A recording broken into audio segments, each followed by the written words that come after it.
Hi church, it's Pastor Ben bringing you the Daily Devo today. A few weeks ago on an earlier video, I had talked about the sin of idolatry, or the concept of idolatry, and how much of a problem it was for the Israelites. And today I want to talk about that just a little bit more, especially in light of the background in the book of Kings. I want to read something to you about the king I introduced to you a few days ago, Ahab.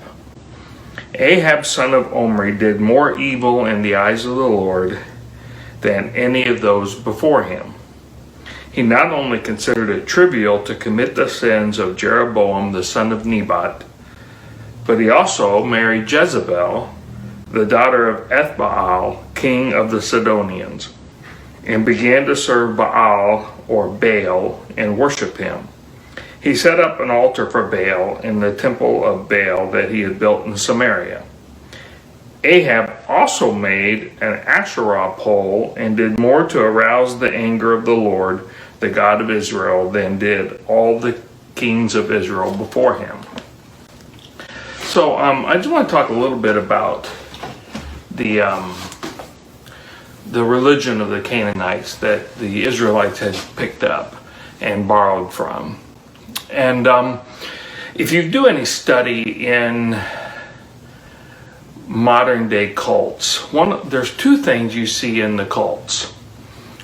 One is you see usually some kind of perverse or misunderstood our understanding of sexuality. And a lot of times that goes in one of two directions. One is towards perversion or deviant sexual behavior, and the other goes towards some kind of extreme celibacy or extreme, where you look at sex as a bad thing no matter what, even within a marriage. And the other thing that you'll see in a lot of the cults is a disregard for the sanctity of human life. And one thing that you learn when you study the ancient religions, especially the pagan religions around Israel and in Canaan, is exactly the same thing. That basically humans haven't changed a whole lot. When left on our own, to our own devices, we tend to turn religion religion into an excuse for bad behavior of some kind. And that's exactly what was going on with the Canaanites. We talked about the worship of Baal. The Canaanite religion was, there was a god called El who was at the top, and then there was this Baal character who was local to Canaan, and then the wife or the consort of El was Asherah.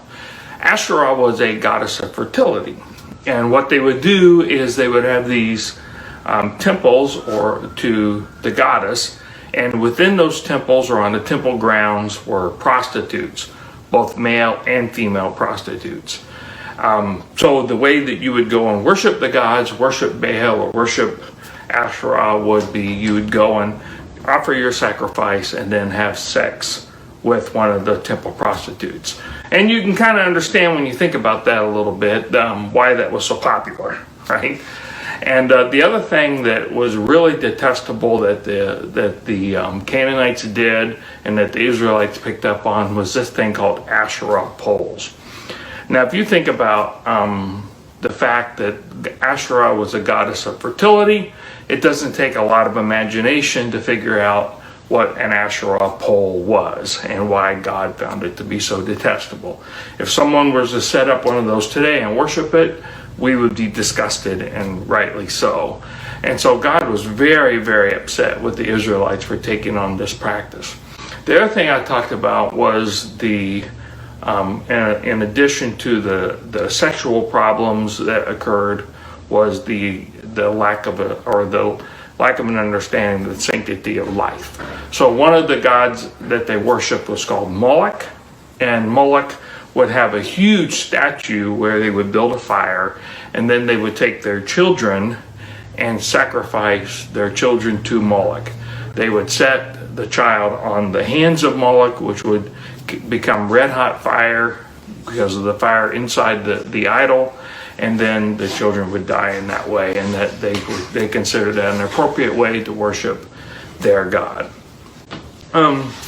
It just reminds me so much of how far astray we go and how quickly we go astray when we abandon a belief in God and go on our own.